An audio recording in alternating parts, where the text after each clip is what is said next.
মাছ খেতে আমি খুব একটা বেশি পছন্দ করি না, তবে চিংড়ি মাছ আর ইলিশ মাছ হলে আলাদা ব্যাপার। এই দুইটা মাছ আমার ভীষণ রকমের পছন্দের। হ্যালো এভরিওয়ান, আসসালামু আলাইকুম। সবাই কেমন আছেন? আমার আরও একটি নিউ ব্লগ ভিডিওতে সবাইকে স্বাগতম। তো এইদিকে মাছগুলো কেটে পরিষ্কার করে ধুয়ে তারপর কিন্তু আমি হালকাভাবে ফ্রাই করে নিচ্ছিলাম। আর এটা ফ্রাই হয়ে গেলে দো পেঁয়াজু করে নেব। আর এইদিকে আমি গুচির মাছ কিন্তু চচ্চড়ি করে নিচ্ছিলাম।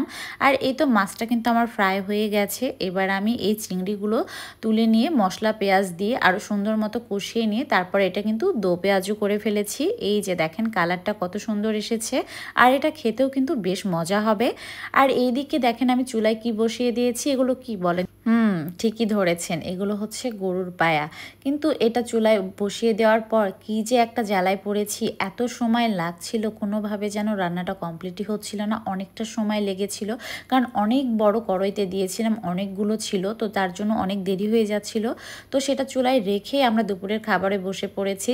এই তো এখানে ছিল কিন্তু গুচির মাছের চচ্চড়ি আর সাথে চিংড়ি মাছের ভুনা। তো এটা দিয়ে কিন্তু খাবারটা দুপুরের খেয়ে নিলাম আলহামদুলিল্লাহ।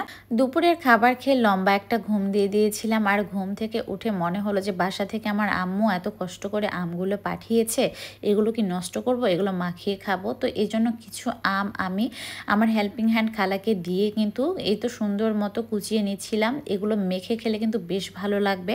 আর এই তো আমি আমগুলো ভর্তা করে নিয়েছি। এটা খেতে যে কি পরিমাণ মজা তা বলার মতো না। আর আম ভর্তার পাশাপাশি আমি নিজের হাতে ফুচকা তৈরি করেছি। আর টকটা যে কি পরিমাণ টেস্টি ছিল, আমি বরাবরই বাহিরের টক খেতে পছন্দ করি না, নিজে বাসায় তৈরি করি। আর এইদিকে রাজমিঠাই থেকে নিয়ে আসা হয়েছিল মাওয়া লাড্ডু। আর এই মাওয়া লাড্ডু আমার ভীষণ রকমের পছন্দ। আর ইভানিরাম সাথে নিয়েছিল এই আইসক্রিম। নিয়ে আসার পর দুই ছেলের একজনে এই পোলার আইসক্রিমটা খাবে না, তো আমাকেই খেতে হয়েছিল। আর এইদিকে হঠাৎ করে আমার ভীষণ রকমের অসুস্থ লাগে, তো তারপর চলে গেলাম একটু বিপি চেক করতে। তো তারপর দেখলাম যে একটু লোই আছে, তো ব্যাপার না, খাওয়া দাওয়া করলেই ঠিক হয়ে যাবে। আর এইদিকে বাজার থেকে আসার সময় অনেকগুলো বাজার নিয়ে আসা হয়েছিল, সাথে অনেকগুলো লেবুও ছিল। আর এই তো তেলের যে কি পরিমাণ দাম দিন দিন বেড়েই চলেছে, তা বলার মতো না। আর এইদিকে রাতে ঘুমাতে এসে মনটা ভীষণ রকমের খারাপ। বাজারে গিয়ে পছন্দ করে বেডশিট নিয়ে আসলাম। আর বেডে পাড়ার পর একদমই ভালো লাগছিল না, কেন যেন সবুজ সবুজ মনে হচ্ছিল, শাক ভাতু এমন একটা ব্যাপার। তো তারপর আরও মন খারাপ হয়ে গেল, অনেক তো বেশি গরম। তারপর এসি চালাতে গিয়ে দেখি যে রিমোটে কাজ করছে না, কেমন যে লাগে বলেন তো। একে তো এত পরিমাণ গরম, আর ঘুমাতে এসেও একটুও শান্তি নেই, কোনোভাবেই যেন এসিটা অন করতে পারছিলাম না। যদিও ফ্যান চলছিল, তারপরেও ভীষণ রকমের গরম।